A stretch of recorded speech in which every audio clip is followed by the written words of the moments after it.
आता isakal.com आहे देशातील नंबर 1 ची मराठी न्यूज वेबसाईट। प्रत्येक अपडेटसाठी isakal.com ला नक्की भेट द्या। नमस्कार, मी अनिल जाधव। तुम्ही बघताय आपला अग्रवन।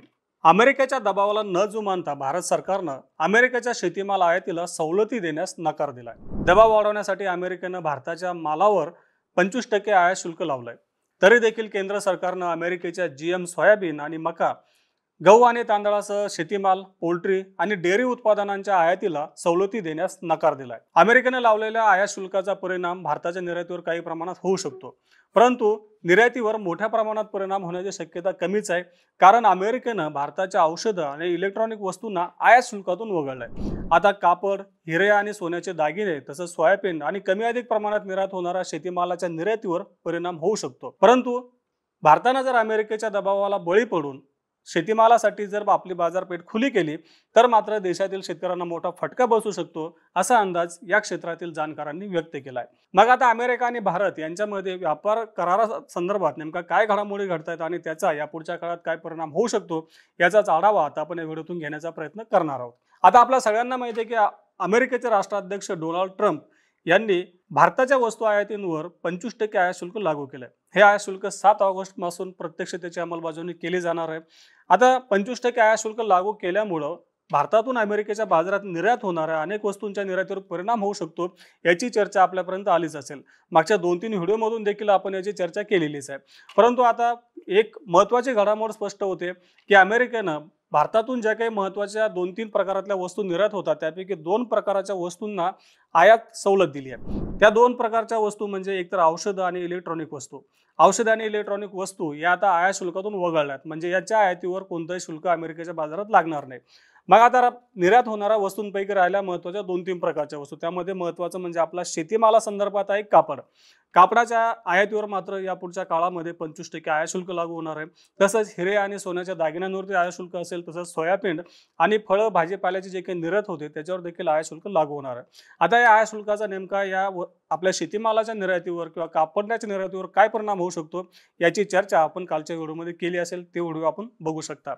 आता अमेरिकेनं महत्त्वाच्या म्हणजे औषधं आणि इलेक्ट्रॉनिक वस्तू या 2 महत्त्वाच्या वस्तू वगळल्या आहेत। 2024-25 या वर्षामध्ये भारतातून अमेरिकेच्या बाजारपेठेत $8,650 कोटी ची निर्यात झाली होती आणि या निर्यातीमध्ये जवळपास निम्मा हिस्सा होता तो औषधं आणि इलेक्ट्रॉनिक वस्तूंचा। आता जाणकारांचं असं म्हणणं आहे की अमेरिकेने या 2 वस्तूंना आयात शुल्कातून वगळलंय, त्यामुळं निर्यातीला जो फटका बसणार आहे, म्हणजे आयात शुल्क वाढवल्याचा जो काही फटका बसणार आहे तो जवळपास निम्म्याच निर्यातीला बसणार आहे। भारतातून निर्यात होणाऱ्या जवळपास $4,000 कोटी बाजारपेठेला या आयात शुल्काचा फटका बसेल असं जाणकारांचं म्हणणं आहे, कारण महत्त्वाच्या वस्तू अमेरिकेनं या आयात शुल्कातून वगळलेल्या आहेत। आता शेतीमालावरचं आयात शुल्क कायम आहे, म्हणजेच आपल्या कापडावरचं आयात शुल्क कायम आहे, तसंच सोयाबीन तसंच जो काही भाजीपाला भारतातून निर्यात होतो अमेरिकेच्या बाजारात त्यामधलं देखील आयात शुल्क कायम आहे। त्यामुळं याच्या निर्यातीला फटका बसू शकतो। तसंच हिरे आणि दागिने हे क्षेत्र देखील देशासाठी महत्त्वाचं आहे, कारण या क्षेत्रामध्ये मोठ्या प्रमाणात रोजगार देखील मिळत असतो। कापड क्षेत्रामध्ये देखील रोजगार मिळत असतो। या महत्त्वाच्या क्षेत्रावर मात्र बसणारा फटका हा कायम राहणार आहे। आता आपल्या सगळ्यांना माहिती आहे की आधीपासूनच जेव्हापासून या कराराची चर्चा सुरू झाली होती तेव्हापासूनच अमेरिकेनं भारतानं आपल्या शेतीमालासाठी आपली बाजारपेठ खुली करावी यासाठी दबाव वाढवला होता। त्याचं महत्त्वाचं कारण म्हणजे अमेरिकेच्या शेतीमालाचा महत्त्वाचा ग्राहक आतापर्यंत चीन राहिलेला आहे, परंतु चीननं मागच्या काही वर्षांपासून अमेरिकेऐवजी ब्राझील, अर्जेंटिना, ऑस्ट्रेलिया तसंच इतर देशांकडून शेतीमालाची आयात वाढवायला सुरुवात केली आहे। याचा परिणाम असा झाला की अमेरिकेतून चीनला होणारी निर्यात मागच्या काही वर्षांपासून अनेक शेतीमालांच्या संदर्भात कमी होताना दिसते। त्यामुळे अमेरिकेला आपल्या या मालासाठी नवीन बाजारपेठ हवी आहे। आता 140 कोटी लोकसंख्या असलेल्या भारतामध्ये बाजारपेठ मोठी आहे आणि अमेरिकेचा डोळा या बाजारपेठेवर आहे आणि ही बाजारपेठ डोळ्यासमोर ठेवूनच अमेरिकेला आपला शेतीमाल भारताच्या बाजारामध्ये उतरवायचा आहे। परंतु अमेरिकेतील शेतकरी म्हणजे उत्पादक आणि भारतातील शेतकरी यांची कुठेच तुलना होऊ शकत नाही, ना जमीन धारण क्षेत्र ना उत्पादकतेच्या तुलनेमध्ये।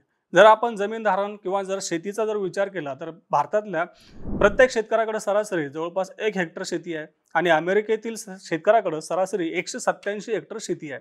म्हणजेच भारतातला शेतकरी अमेरिकेतील शेतकऱ्यांच्या जमीन धारण्याच्या तुलनेमध्ये कुठेच टिकाव धरू शकत नाही। बरं, शेती क्षेत्रच नाही तर अमेरिकेतील शेतकऱ्याकडे उत्पादनाचे अद्ययावत तंत्रज्ञान आहे, अत्याधुनिक तंत्रज्ञानावर आधारित बियाणं देखील आहे आणि उत्पादनासाठी यंत्रांचा मोठ्या प्रमाणात वापर केला जातो।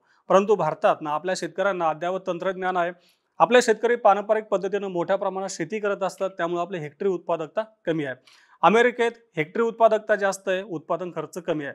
भारतात हेक्टरी उत्पादकता कमी आहे आणि उत्पादन खर्च जास्त आहे. तसंच अमेरिकन सरकार आपल्या शेतकऱ्यांना मोठ्या प्रमाणात सवलती देखील देतं, अनुदान देखील देतं. परंतु भारतामध्ये शेतकऱ्यांना त्या प्रमाणात अनुदान मिळत नाही. त्यामुळे अमेरिकेतील शेतीमाल स्वस्त आहे आणि भारतातला शेतीमाल महाग पडतो, कारण उत्पादन खर्च जास्त येतो.